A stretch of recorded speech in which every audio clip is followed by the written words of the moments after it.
Okay, you guys, you know I love hip hop. And even though we're coming off the celebration of last year's, the 50th anniversary of hip hop, we still got a lot more to discuss, especially when it comes to women in hip hop. And my guest today is going to handle all of that, Nadira Simmons, right here on The Frequency.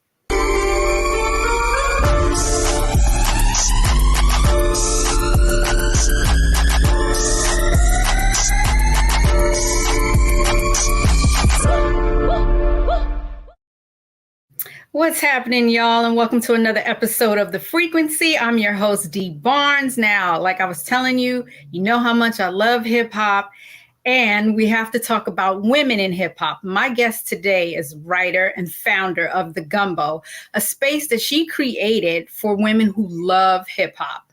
And she's also author of a new book, First Things First, which is all about women in hip hop and the ladies who changed the game. Yes, Nadira Simmons, welcome to The Frequency, sister. Hey, how are you? I am great. How are you? I'm doing well. I'm so excited to be here. You know, there's a chapter about you in the book because you are one of those ladies who changed the game. Yes. Oh my God, I'm so honored. I'm so honored. But first, we're gonna back all the way up because I want the audience to know who you are because your resume is incredible. Thank you. I'm serious, all the things that you've accomplished. And, I really want the audience to get to know you because one of the things I find fascinating about speaking to any guest is finding out all the little things that help take them on this path and their journey to where they are right now. Everything that led you to writing this book. So first we got to talk about, where did you grow up? What area? I grew up in South Jersey in a town called Burlington, right outside Philadelphia. It's technically a Philadelphia suburb. I learned that a few years ago and I was like, that makes a lot of sense. So that's why I remember I went to New York and I said, I said water, and they're like, what did you say? And they're like, where are you from? Are you from Philadelphia or South Jersey? I'm like, yeah, I definitely am. Wow. That's where I grew up. A lot of Philadelphia influence, but also a lot of, love for Jersey and learning about house and Jersey Club and all of those influences there. But yeah, South Jersey has a very big impact on me. Okay, so when did you fall in love with hip hop? I would say my dad always tells me that when I was like 2 or 3 years old, I was in the back of he had a red Nissan Altima, and he would play Imaginary Players by Jay-Z. And I was really, really little. And he was like, he's like, you knew all the words. He's like, that's probably why you talk so much now. He's like, the way you were able to pick up the words. He's like, you would just be in the back in the car seat jamming. So I think that for me was it was always something that was a part of me. And even when I think about my upbringing, hanging out with my dad's dad, he is from Philadelphia. He was so big on Philadelphia soul. He also loved hip hop. So I would be in the car with my dad listening to rap and listening to, hip hop soul and all those different songs. And then I would get in the car with my grandpa or come to his house and hang out. And he would be playing like the songs that sampled them. So I'm listening to a lot of Philadelphia soul artists, listening to Harold Melvin and the Blue Notes, listening to the Temptations, listening to Phyllis Hyman, listening to Teddy Pendergrass, and I'm able to make those connections. So I think that for me was really like, wow, I love this music. And then on top of that, my uncle, he owns a barbershop in South Jersey. So being in there and hearing the hip hop debates from 5, 6 years old. My dad owned a hip hop clothing store for a while in South Jersey as well. It was named after our area code. So I would go with him sometimes to the different showrooms where he would pick out the different clothes from the different hip hop fashion brands. So it just kind of all connected. And I love TV. So I would watch the variety shows and see the performances and interviews. Yeah. I got to jump in there for a minute because this is amazing to me because listen. You named your father, your uncle, grandfather. I think these are all male. These are all men who love hip hop. Now, when you think about that and how it's reflective of women in hip hop and how women are treated and the misogynistic things that goes on in hip hop, I find it very fascinating that all of your influence were men. Now, did you guys have the discussion? Did they kind of censor music around you? I mean, please. Yeah. Great thing. Yeah, I think the great thing, and my mom, she's a huge hip hop fan as well. And with her, because you didn't mention mom. See, you didn't mention mom at all. We got to get all of the. Yeah, so she's from Maryland. So a lot of the go-go and the rapping over, those beats and those songs, that's where I would get that love for that from. So all of that was connected. And I think, growing up and being around my mom and dad, and if we're in the car, like I would be in the car with them and they would play a Little Kim song and they would play a Foxy Brown song and they would play, a lot of different things. And the one thing I always tell people this that I really appreciated about my parents, and I know your parents are not supposed to be your best friends, but my mom and dad were so instrumental in making sure things were age appropriate for me at whatever stage I was in my life, but also explaining things to me if things weren't cool or if they felt like something was foul or if somebody said something in a song and said, hey, this is inappropriate and this is why. And as I got older, the conversation might have opened up a little bit more to, okay, now I can give you a little bit more detail because I want you to still be able to enjoy your childhood and your youth and have context for things, and you'll get more context with things as you get older. But I definitely think that, when I think about the misogyny and misogynoir, like I have conversations with my mom and dad to this day about stuff that we'll see happening. They're like, that's dead wrong. And this is why. And I remember having those conversations when I was 10 and when I was 7 and 15 and when I was 20, so they always kept me in a good space to let me know what's appropriate, what's not appropriate, the stuff that people are doing that's just dead wrong, and also how to navigate within those spaces. Because, sometimes you love something and it has those parts of it where you're like, exactly, this ain't cool, dang. And I'm really thankful for mom and dad for that. Oh, absolutely. I got to give them props because I disagree. I think your parents should be your best friends. I agree with that. And, those of us that are lucky to have that, it's a definite, you can see the difference in the grounding of that person's, whole structure, their whole personality. I was raised by a single mom, but she's my best friend. And I love that. We had those conversations a lot too. And I grew up a little bit in New Jersey. So have some I was more up, Lodi, New Jersey, and Okay, yeah. Patterson, New Jersey, which was, you know, rough. Okay, yes. Teaneck, New Jersey. So I, you know, we kind of moved around, but I was definitely, so I got that Jersey influence. So I love when that.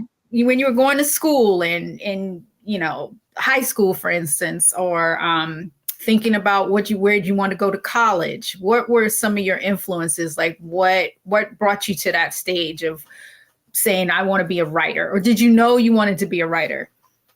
Yeah, well, I definitely think even when I think about my dad saying you were just born to talk, because why are you 2 years old knowing all of the words to this Jay-Z song? But Right. my mom and dad, they always said that I would just be good at journalism. They were like, you love history, you love to learn, you love to share history with people, you love to talk about things, you love to engage in, you know, dialogue with people about a lot of different things. So my mom and dad were very much like, you should be a journalist. Like, that should be what you do. And I remember I wanted to go to Penn State, got into Penn State, and conversation that happens with many of us kids where your parents are like, that's a little too expensive. Like, we don't know about that. And I wanted to get out of Jersey just because I'm so interested in seeing the world. There's so much happening. There's so much to do.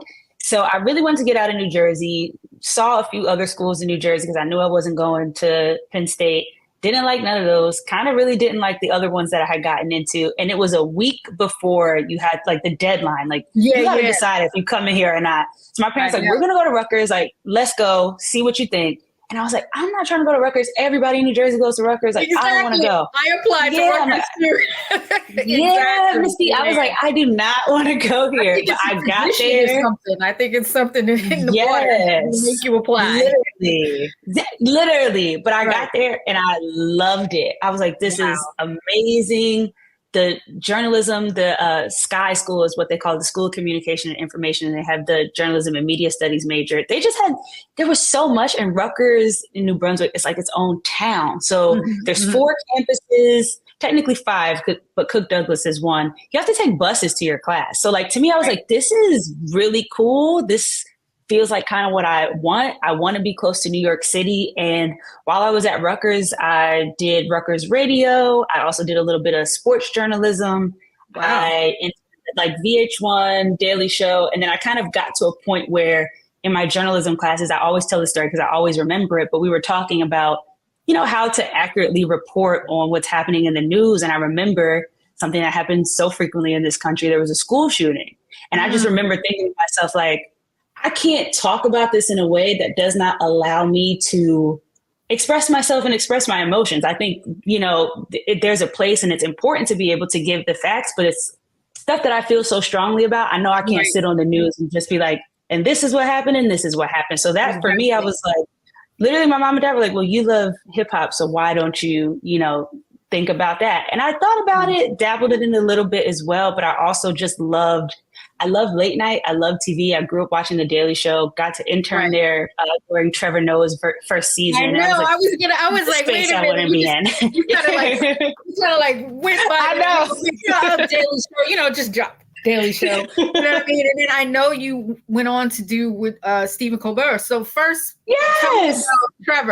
tell me about Trevor Noah, The Daily Show. How was that experience? It was great. And I learned. Did this happen while you were in college, or did it happen after? Oh, wow. Okay. Yep. While I was in college. So that was my very last semester. That was my last internship. And I would just get up and get on the train at 7 a.m. from New Brunswick, go to New York. And I think it was 3 days a week that I was there. But I just learned so much about when I loved writing, and I saw how writing, obviously you have to write for a TV show. So I saw how the writing was so crucial for TV. I also love content creation, and I saw how they were doing their field pieces. And I also love interviewing people, like all the different things that I loved about the world and I love from about journalism. And obviously there's an entertainment element to it, but like, I thought that was cool. And that's what I wanted to do. So I got to really get like a crash course and like firsthand experience, really just seeing what was happening. And then when I, started at Colbert. Hold on, before you start about Stephen, how did you navigate during the writer's strike? How did you navigate your career during that? Yeah, the writer's strike was, it wasn't it was very odd because I also went to LA to work on the book. So I was like, I'm going to get out of the East Coast. I want to hang out here and write the book. And I kind of saw LA in its like, fullness, and then everything immediately shut down. I think thankfully I was able to kind of navigate it in a way because I had prepared myself to not work for a year while working on the book anyway. Right. And that timing coincided. But even when I would want to like get, like a small little job here, maybe I'll do this. Like there was nothing. And a lot of my peers and a lot of my friends, it was insane, but it was also beautiful to like go outside and, see people striking and seeing people like on the street and coming together and to donate money. And I think a lot of people, and what I love, a lot of people thought they weren't going to get what they asked for or remotely close to what they asked for. And I think that's just something, even when I think about hip hop and musicians, is like, they'll really ask for what you want. And if you stick together and you go hard and you don't let up, like you can really get there. There's power in numbers and power in community. So it was very disheartening to see. And I don't think it should have gone as long as it did, but nonetheless, it was something that is going to have a lasting impact for a lot of writers and actors. And we're seeing other guilds and other entities strike too. And I think we need that. We need that, definitely. Listen, we're going to take a quick break. When we come back, I want to talk to you more about, journalists right now, what they're facing, because there seems to be layoffs, happening everywhere. And what advice you would give to, journalists coming up after the break on The Frequency, y'all.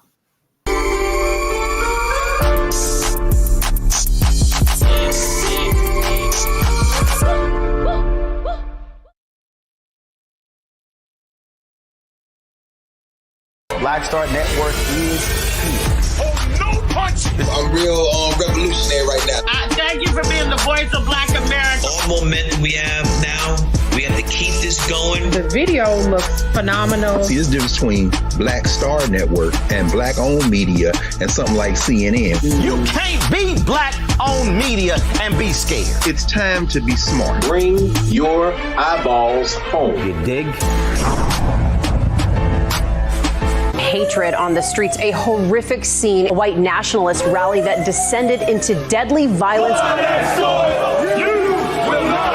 White people are losing their damn minds. As an angry pro-Trump mob storms the U.S. Capitol, we've seen We're about to see the rise of what I call white minority resistance.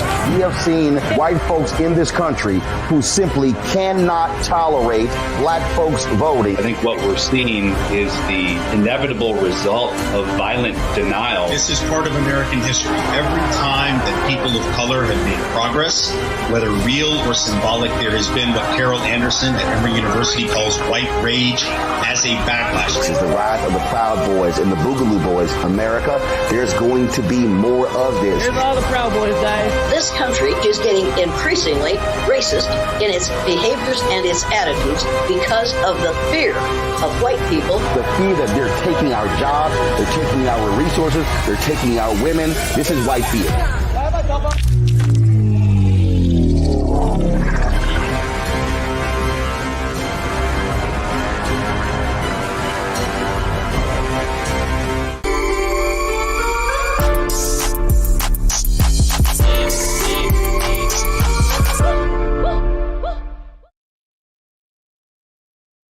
Welcome back to The Frequency. I'm your host, Dee Barnes, and my guest, Nadira Simmons. Please join me, writer, digital content creator, journalist, author. I love it. I love having you intro. It sounds great. I love it. I mean, because it's all true. Right after the break, or right before the break, excuse me, we were talking about how journalists are facing all of these challenges right now with, coming off the writer strike. We just had like a couple of months of stability, and now like happening. What are your thoughts on what's happening in the journalism community? I think it is it's so disheartening, and it's also very scary. Right. I remember when I kind of decided I didn't really want to do journalism full time. And one of the things that inspired me to start the Gumbo is because, I was seeing a lot of my friends in college and in school, and, they're great journalists, not just because they're my friends, but they're great journalists, they're great writers, they're great at interviews, and they're not getting jobs, and if they are getting jobs, particularly the Black women, they weren't getting paid. So I'm like, how are you doing a job and then, you're not getting paid? I don't believe in that. I'm like, that's not cool. Like, we're not paying nobody. So that really was what inspired me to start the Gumbo. I saved a year of my late show checks to kind of make that a reality and really keep some sort of, writing and journalism afloat. But I don't know what these companies are thinking in their heads. Right. I'm sure it's a money play, and I'm sure they want to, just like we saw a few years ago, we want to pivot to digital. We want to do podcasts. We want to do this. But journalism is so, so, so important. Mm-hmm. And to lose the ability for someone to go somewhere and read about what's happening. And I always think about accessibility. So I'm like, if somebody can't listen to a podcast or watch a show or consume media in a certain way, right, how are they going to be able to learn about something? And I also feel like there's a lot of money out here. So y'all, like, they have the money to keep these entities afloat. They're just choosing not to. And, they want to move into a different direction. But to see like Pitchfork get absorbed by a bigger entity, to see Sports Illustrated just be completely like you're laying off the whole staff. And it's been happening for a very long time. But I feel like in the past year, like every time I open my Twitter or open my Instagram or LinkedIn, I'm seeing, hey, y'all, here's my email. I was just laid off. Let me know. I think the LA Times just laid off a bunch of people yesterday, too. Yeah, they had to walk out. Like, it is. Mm-hmm. Yeah, like it is really disheartening. Yeah. And it really made me to realize that you also have to have multiple ways to have income, especially as a journalist. You have to have those different platforms. And speaking of platforms, I want to first start off and say thank you for creating that space. The space that I'm talking about is the Gumbo. So we're going to have the gumbo.net up on the screen. But basically, the Gumbo, you created this, you founded it, and you're maintaining it and created it like a safe space for, for Black women to, who love hip hop. And also, like you said, as a networking platform for other journalists, women journalists to, maybe get their work out there. Yeah. Right? Yeah. Yep. Exactly. And so you mentioned like you saved your late night checks for this. Can you kind of whiz by that too? So after the Daily Show, you went on to The Late Show with Stephen Colbert. Yes. Unbelievable. I know, it's really crazy. Give me your flowers. I got to give you your props. I mean, I don't know if you've been getting them, but I'm giving them to you today. So thank you. So you're welcome. Tell me about that. Tell me about that experience because, working on a late night show, it's interesting. Yes, it was. Honestly, the way it happened was so crazy. I feel like I was applying for jobs all summer. And this is something I always tell everyone I meet, especially like interns or younger people, like no matter what you do that job as like to the best of your ability. Do it amazingly. And at the Daily Show on Wednesdays, I think was my day. I was in the control room, and the control room intern has to make really, really, really, like they have to make fruit plates. And I was like, when I go pick up my fruit and make the fruit plate for the crew, it's going to be the best fruit plate they've ever seen. When I sharpen these pencils, they're going to be the sharpest pencils. And I just wanted to do everything amazingly. So by the time I applied for, it was an apprenticeship program at the Late Show, a year-long program. By the time I applied for that, I got on camera to do my interview, and they had already heard about me from I think she's the executive producer, Jen, at the Daily Show. And immediately after that call, I got the position. So for a year there, I kind of got to bounce around through different departments and learn about the talent department and, learn a little bit about digital. And digital was really where I was like, this is great. I get to write and I get to work with Steven really closely, and I get to work with all the guests really closely. I get to create content. I get to be downstairs and, get the Instagram stories. I get to do a lot of different things. And I think just being there, especially you're working around all these people who are like legends, not just in the late night game, but the TV game, period. Right. They're also, older. They've been around. They have so much under their belt. And the one thing I always say is I'm so grateful for everyone there is because they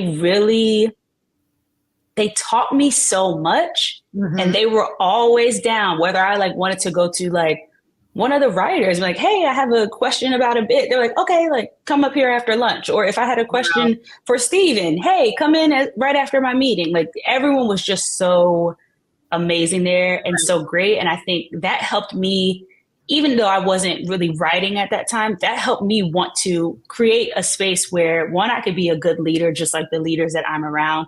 Two, I'm giving people the space to really grow, because I grew there from an apprentice, which was a year-long program, to literally staying and then leaving as a producer in the social media and digital department as social producer. So really getting the opportunity to just grow and be great. I know that, you know, late night is hard. There's a lot happening. It's long days, especially when we do those live shows during election time. Like it is long hours and hard work, and just getting to be there and experience that and learn from them and getting to network and meet people. Like, why am I in a room with Robert De Niro? Like, this is crazy. I'm producing a bit like Issa Rae. Like, okay, cool. Like just the trust that they had in me as a young Black woman. That is something that I will never forget, and I'm so grateful for it. And I'm sure people see me, I sing their praises all the time, but I love all of them. There's so many names to name that I don't want to name any, because I know I might forget somebody, but yeah, so shout out to all of them and Steven. This is what I'm talking about. Like all of these things that happen in your life that brought you to this point. And this is your first book that you wrote, right? Yes. Yeah. Your first book, and it's called First Things First. Yes. Congratulations. It's coming out on the 30th. Right? The 30th. Yep. Right. Oh, yes. Here we go. Hip hop, ladies that changed the game. Let's get into this. Let's get into this. First of all, the cover is excellent. Who did the artwork? Thank you. So Monet Alyssa, I think is how I pronounce it, Monet Alyssa or Elisa, but follow her on Instagram, Monet_Alyssa. She is amazing. And my team kind of had like a whole Rolodex of artists. And, you know, I was like, all right, let's find a Black woman. Like, which one's a Black one? Let's pick them out. And, you know, they sent me like her website. We went through everything. And I was just like, this is great. This is really just like the design and the vibe that I want to capture. I want it to be fun. I want it to be exciting. I want it to be colorful. I want it to pop out. So yeah, so shout out to Monet. Okay, so let's get into the book now. What inspired you to take on this particular subject? I mean, not just women in hip hop, but to address all of the women, the history of it, because I feel like, especially during the celebration last year, like a lot of the history of women were not highlighted as much. You know, there was a lot of inclusion, but it just wasn't enough. I agree. I want you to speak more than me about it. Go ahead. Talk to me about this book. Yeah, I feel like there are, first of all, there's so much more to do and to be done. And I want everyone watching and listening to this to know that we can do a hip hop 51, 52, 53, 54, 55. Like we can do something every year. But I think for me, with the book First Things First, and kind of taking this idea of first, and not to really put it as, hey, this person is the best or the greatest. Because I think sometimes when we think about someone being the first, they're like, oh, well, forget everyone else that came after them. No, I really wanted to show people, for example, with your chapter, when we think about the ways in which women are able to host shows and interview artists and to have a space and to have a platform, a lot of people are watching older episodes of Pump It Up, and that foundation was laid from you being the first woman to do that on broadcast television. So I think just thinking about all of the foundations and all of the legacies, and a lot of times how much we do not know. Even, you know, I'm from South Jersey, so I listen to Philadelphia radio. Lady B is like the voice outside of my mom and dad. I probably heard her just as much as I heard my parents' voices. And she's one of the first women to record a rap song. So when I think about stuff like that and just her legacy, and now she's a radio titan, a lot of people aren't able to make those connections. One, because they don't have the knowledge, or, you know, because no one has told them about it. And I just, and I've said this a lot too, as I've, you know, talked to people about the book, is as a Black woman in America, like sometimes it's hard for me to figure out where I come from. It's hard for me to figure out what, you know, my family history and my ancestors, or, you know, whatever it is I want to know, because things weren't documented, things weren't recorded, or people were just like, oh, we don't need to record nothing about them. We don't care. And I think, that happens so often within hip hop, especially when it comes to Black women in hip hop, is things aren't being recorded. And if a woman didn't, you know, lay down a track, then should she be forgotten? No, especially because so many of these women are still here and still alive. Like, let's really make sure we are highlighting them. And I really wanted to do that with this book, is just kind of set the foundation for when you think about film, when you think about TV, when you think about journalism, when you think about the music, when you think about the Grammys, when you think about all these things, I want y'all to know the foundation for what we have today. Okay, well, hold that thought right there. We're going to take a quick break. When we come back, we're going to start breaking down the chapters and getting more into the book, because this is exciting. Ooh, right back on Frequency, thank you.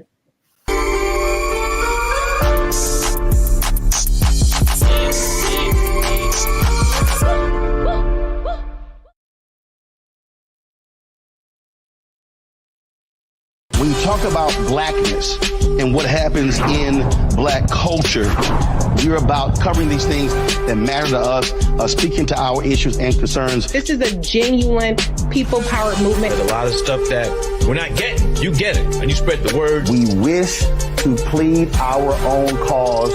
Too long have others spoken for us. We cannot tell our own story if we can't pay for it. This is about covering us. Invest in black-owned media. Your dollars matter. We don't have to keep asking them to cover our stuff. So please support us in what we do, folks. We want to hit 2,000 people, $50 this month, raise $100,000. We're behind 100,000, so we want to hit that. Y'all money makes this possible. Check some money orders. Go to P.O. Box 57196, Washington, D.C. 20037-0196. The Cash App is $RM Unfiltered. PayPal is R Martin Unfiltered. Venmo is RM Unfiltered. Zelle is Roland at RolandSMartin.com. Black Star Network is here. Oh, no punch! I'm real revolutionary right now. Thank you for being the voice of Black America. All momentum we have now, we have to keep this going. The video looks phenomenal. See, there's a difference between Black Star Network and black-owned media and something like CNN. You can't be black-owned media and be scared. It's time to be smart. Bring your eyeballs home. You dig?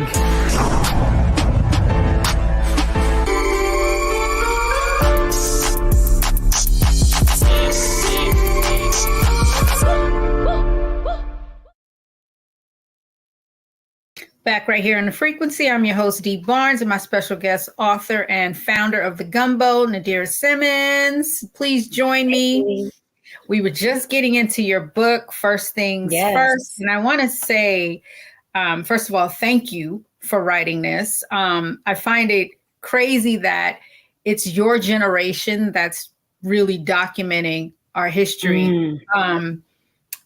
When you think about it, it could have been, the women that actually are doing the work. But we're so busy, and when I say we, I'm part of that crew, so busy trying to preserve our legacy. Yes. Or even let it be known that there is some type of legacy, that we're not even thinking past that. Well, I might as well document the history. There's only one in particular I can think of right now that's actually working on that, and that is MC Debbie D. Yeah, she does not play. She does not play. She is one of my favorites, one of my mentors. I love her and respect her so much. And when I got the opportunity to meet her, it was like a big deal for me, because a lot of people look at hip hop and they only see the generation, and which is my generation of, the Salt and Peppers, MC Lights, the Moni Love, the Tifas, the JJ Fads, the Oaktown 357s. They only see that, but they don't think about the generation that came before, except they always mention Shantae. Yep. They don't talk about, MC Shyrock. They don't talk about Lisa Lee, Debbie D, Lady B. You know what I mean? Yeah. Pebbly Pooh, the Mercedes Ladies, all of these women. And one of the things too, I wanted to say that sometimes too, when you're the first, there's so many challenges and roadblocks and things that happen, because you're navigating this territory for the first time by yourself. There might not have been someone else that you can follow in their footsteps. For me, a big influence, for me, was Downtown Julie Brown. Yeah, she's mentioned in the book. Yes, and I'm so happy about that. And I would watch her and see how carefree she was, and just like so comfortable in her skin, so cozy. Yes. It inspired, you know what I'm saying? It inspired me to feel that way too about doing that show for the first time, because I didn't have a woman that I could look to besides her, right? That was, focused on hip hop. So now we have to get into, what you were saying about pointing out all of these different women in different meanings. So let's see the book again, please. We can see the book again. Let's break down some of the chapters, please. Yes. Go ahead.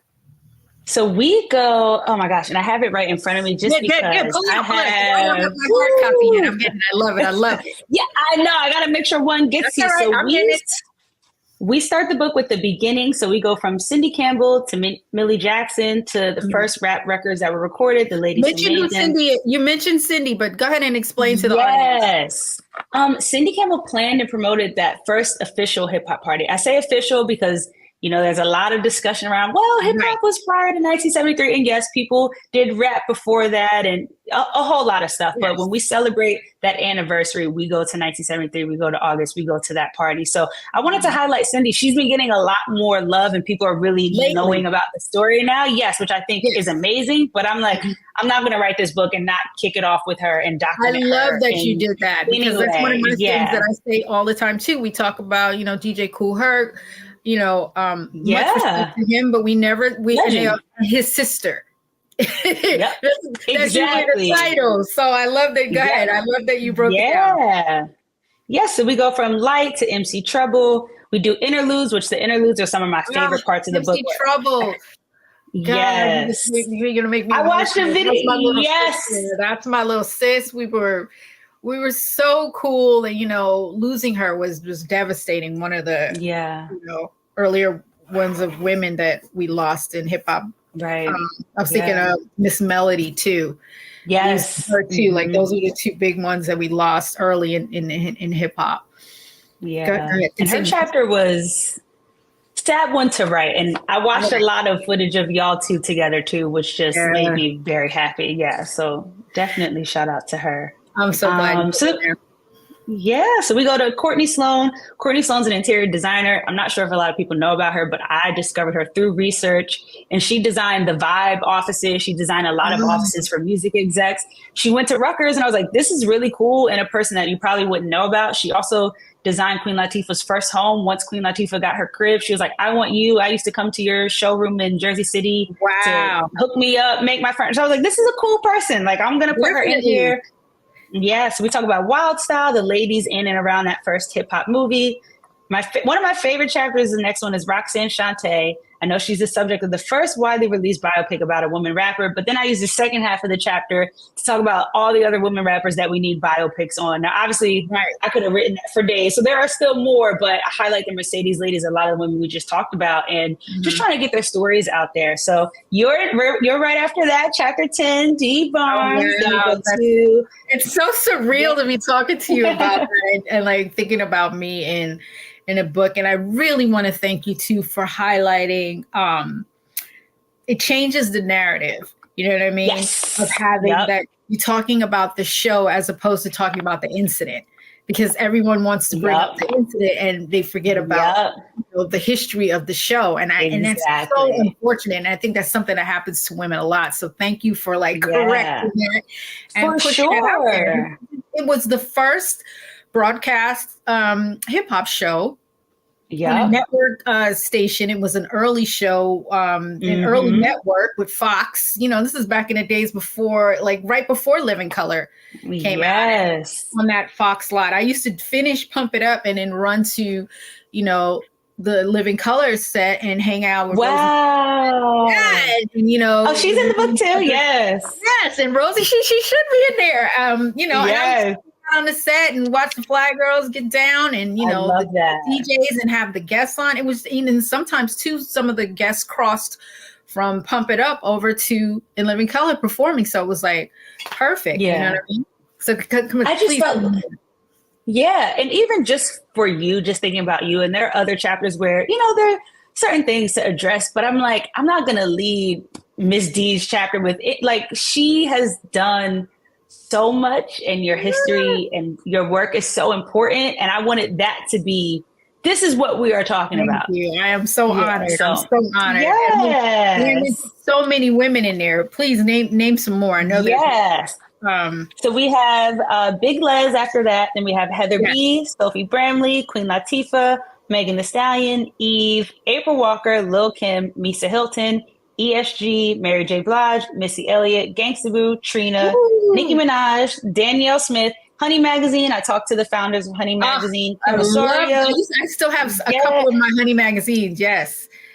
Dizzy, I would like to see some. I will share some with you for sure. Go ahead. Yes. You're just really taking me there. Like, yes. In it. I love it.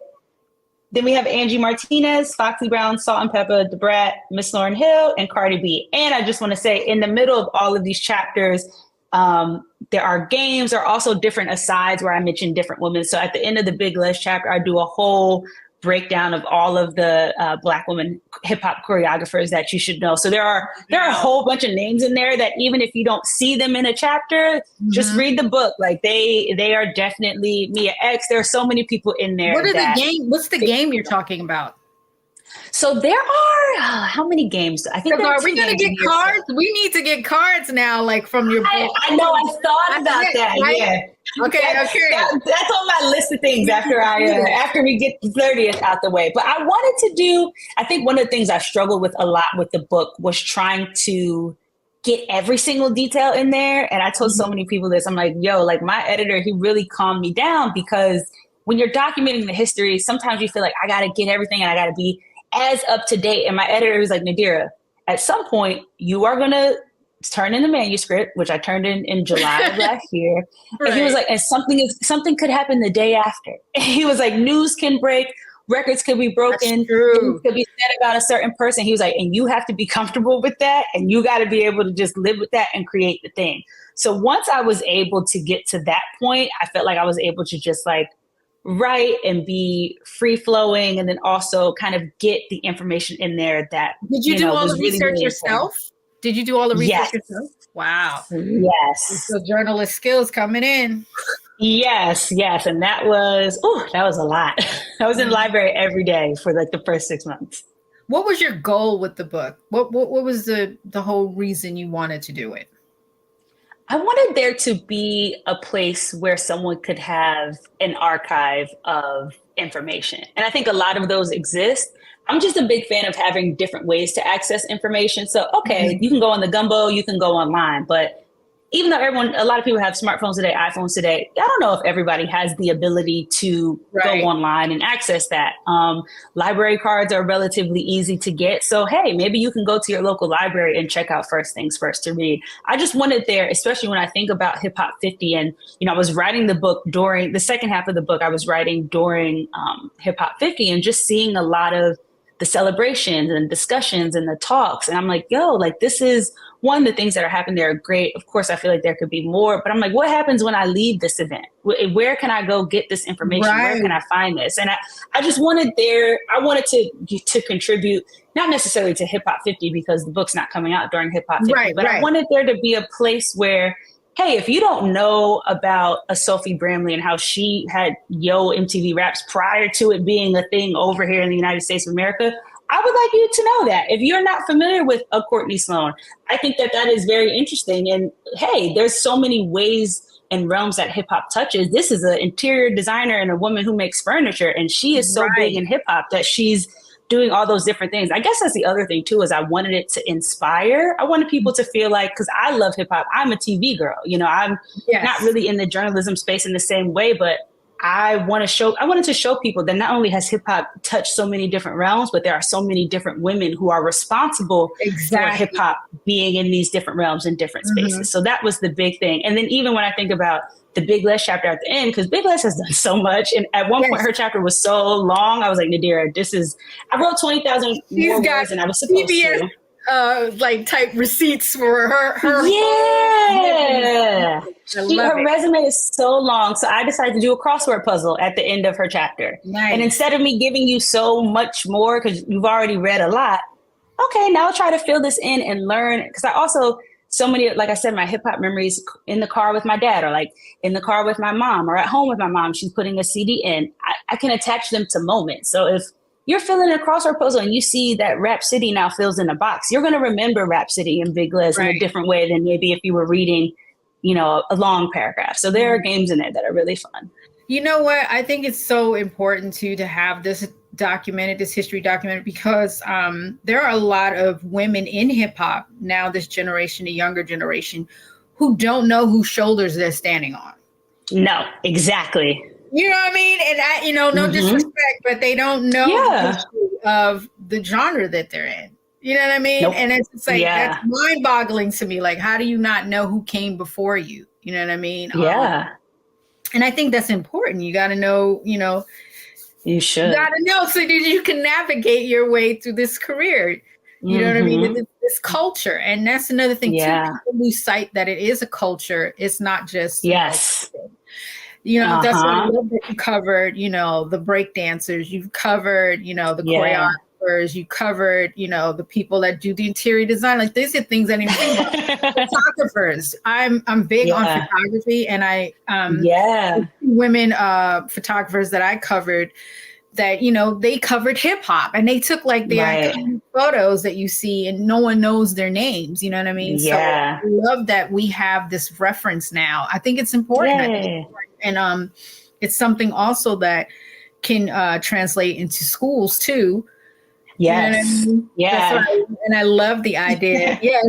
And I love the idea that, you know, also with the game, you know, the cards and just the knowledge. I think it's important to have this history documented. And I think it's even more critical when it's, you know, women documenting women. I think it's excellent.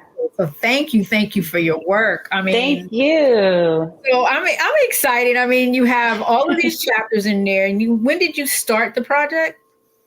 So I started it July of 2022. So it was a full year. What inspired you? What made you go, this is what I want to do. Like, I'm going to write it about this. Yeah. I had to be one like catalyst. Cause I know, you know, the history. I mean, you have the website, the Gumbo, which is like a safe space for us to go, you know, and talk about it. But what was the catalyst? I said, you know what, I'm going to document this. I really feel like the catalyst for me is kind of in line with the Gumbo. It's just, and that, and also just being on social media and just seeing people post things that just aren't correct or don't have the full information. And I'm like, this person actually wasn't the first person to do it. And like, this person did not create this. So I definitely wanted to contribute to that overall. See, that's perfect. Okay. All right. We're going to take a quick break. When we come back, we're going to talk about what's in the future for you and, you know, what's next. What's the next book? Yes. Frequency, y'all.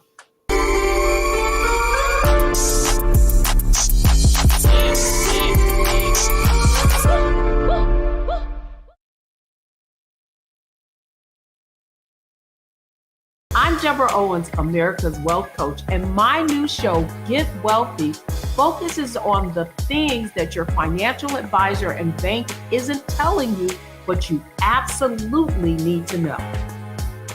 So watch Get Wealthy on the Black Star Network.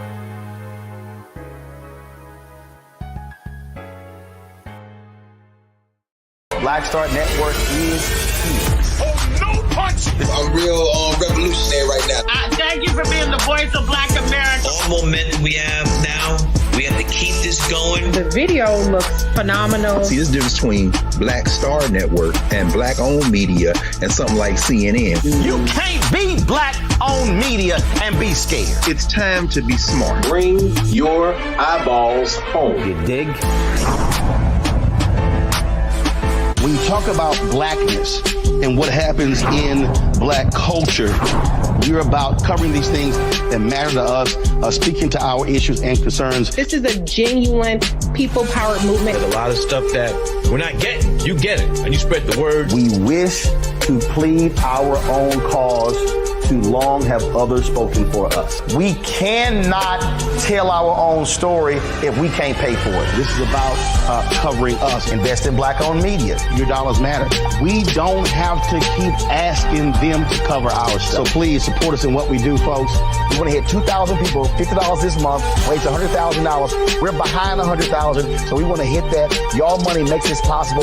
Check some money orders. Go to P.O. Box 57196, Washington, D.C. 20037-0196. The Cash App is $RM Unfiltered. PayPal is R Martin Unfiltered. Venmo is RM Unfiltered. Zelle is Roland at RolandSMartin.com.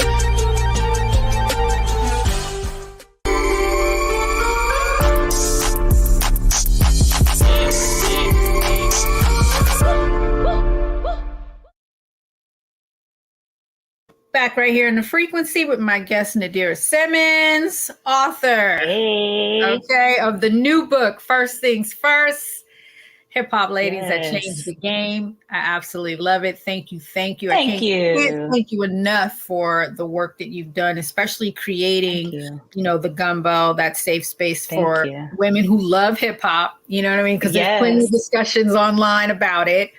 And, just you creating this space. Now, when is the book released again? On the 30th, right? January 30th. I can't believe it's about to be here. Where can we order the book? Like where you can order the book wherever you get your books. You can support your local independent bookstore. So if there's a bookstore you really like, please go there and support them, because I love a good indie. I love a good Black-owned bookstore. Right. But anywhere you get your books, anywhere you previously purchased books, they have it. I love it. I can't wait to get my actual hard copy, and thank you so much for including me in there. It's just so of course. So humble that it just makes me like I'm blushing and laughing and thinking about it. But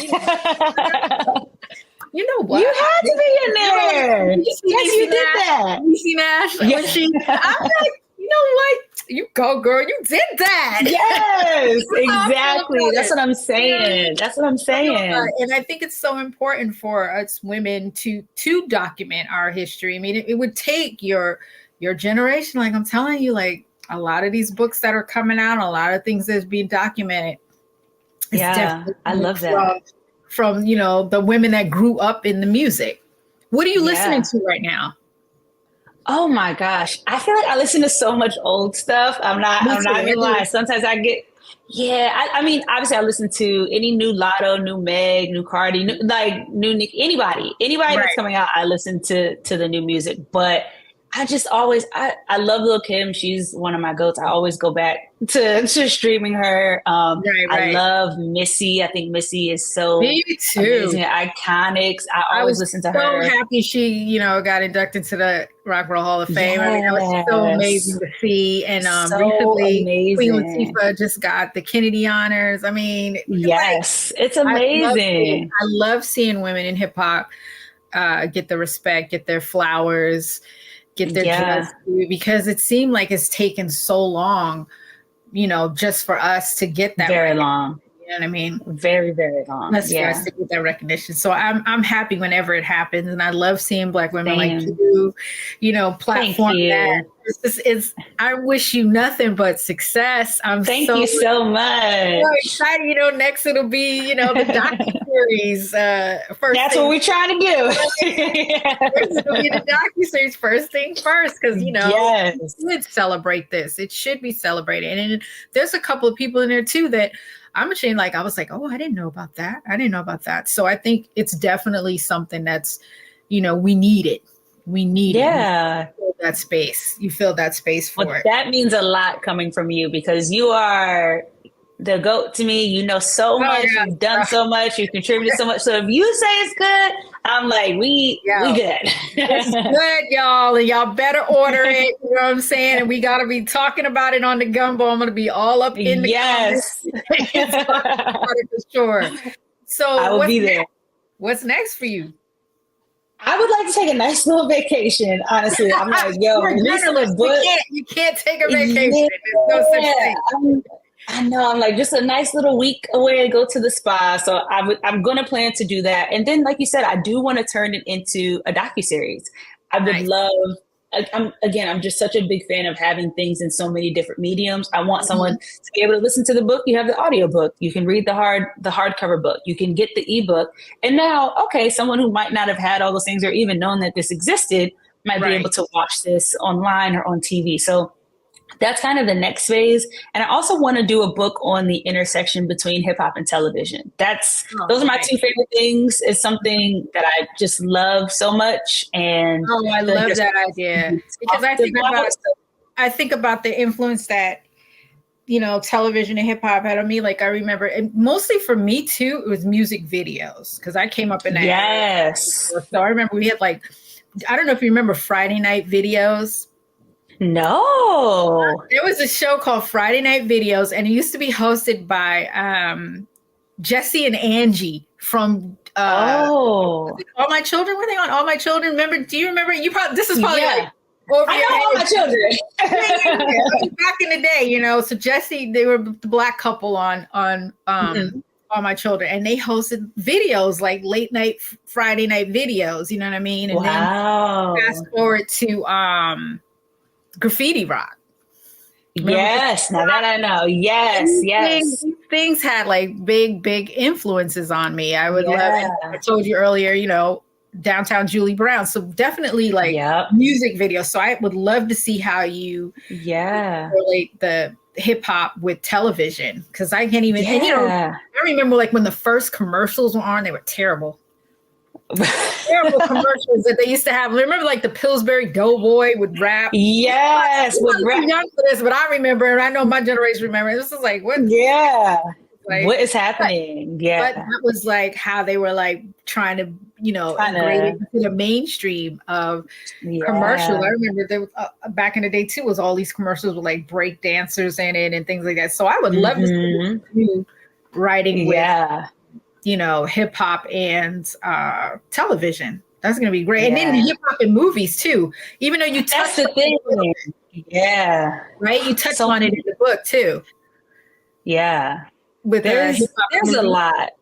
Yeah. I feel like there's so many more movies we need. There's so many that have been made. But when I think about a Queen Latifah, like for me, I listened to her, thankfully, because I had, you know, my mom listening to Queen Latifah. I had my dad listening to her. But when I would get my hair done on Sundays, my mom and I would sit. That's one of like my other biggest childhood memories. She'd be doing my hair. We'd be watching Living Single. So Queen Latifah for me initially was the actress. I knew she rapped, but when I was consuming her, she was Khadijah, you know, and then she's in all these movies that I'm going to see. So I think that, just thinking about all of that, and then working in late night and knowing the impact that Arsenio has had, and you know, why we have the performances in the way. I just feel like there's so much there, which also lets me know that would take that book's going to take a while, a lot of research, a lot of interviews, but I just think that it would be really, really necessary because, again, to that point of impact, people have done a lot.